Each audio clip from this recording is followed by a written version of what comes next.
মাথা ঘোরানো দাম ইয়ামা R15B4 ইন্দোনেশিয়ান ব্ল্যাক কালার। আর মাথা ঘোরানো দাম বলার কারণ হচ্ছে যে প্রাইস বলতেছে, এই প্রাইসটি যদি আমি আপনাদের বলি তাহলে মনে করবেন যে একটা কারেন্টের বিদ্যুৎ যেভাবে শক খায় ওইভাবে শক খাইবেন বলা যায়। কারণ যে প্রাইসটা আমি বলবো এটা মাথা ঘোরানোর দামই। চলুন কথা না বাড়িয়ে ভিডিওর মূল টপিকে যাই। আসসালামু আলাইকুম guys, it's me Arman Sarwar. আজকের ভিডিওতে আপনাদের মাঝে কোন ব্র্যান্ডের বাইকের সম্পর্কে কথা বলতে যাচ্ছি অলরেডি থাম্বনেল বা টাইটেল দেখে বুঝেই গেছেন নতুন করে কি বলবো। তবে এখনো পর্যন্ত যারা আরমান সারওয়ার ইউটিউব চ্যানেলটি সাবস্ক্রাইব করেন নাই তারা অবশ্যই আরমান সারওয়ার ইউটিউব চ্যানেলটি সাবস্ক্রাইব করে ফেলবেন যেন পরবর্তী আপডেট নোটিফিকেশন পেয়ে যান। বন্ধুরা, ইয়ামা R15B4 ইন্দোনেশিয়ান ব্ল্যাক কালার বাইকটি ব্যাপক চাহিদা বাংলাদেশের বাজারে।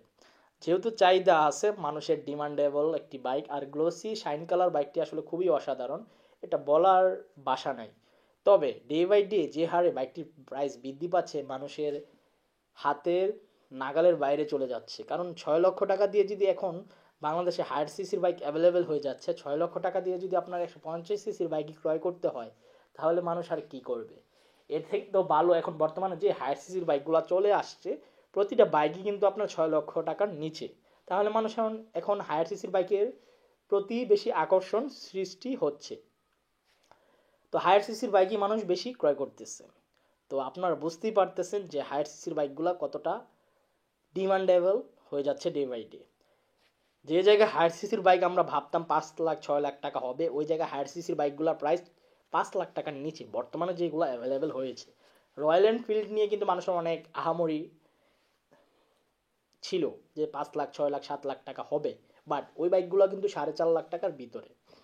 তো বুঝতেই পারতেছেন, এই জন্য বললাম যে R15B4 বাইকটির প্রাইস মাথা ঘোরানোর দাম। তো আমি যে প্রাইসটি বলেছি এই প্রাইসে যদি আপনার কোনো প্রবলেম না হয় তাহলে আপনারা ক্রয় করতে পারেন, প্লাস যাদের বাজেট নিয়ে কোনো প্রবলেম নাই তারা এই বাইকটি ক্রয় করতে পারেন। এই ছিল আজকের ভিডিওর আপডেট ইনফরমেশন। দেখা হবে ইনশাল্লাহ পরবর্তী ভিডিওতে, এবং খুদা হাফেজ।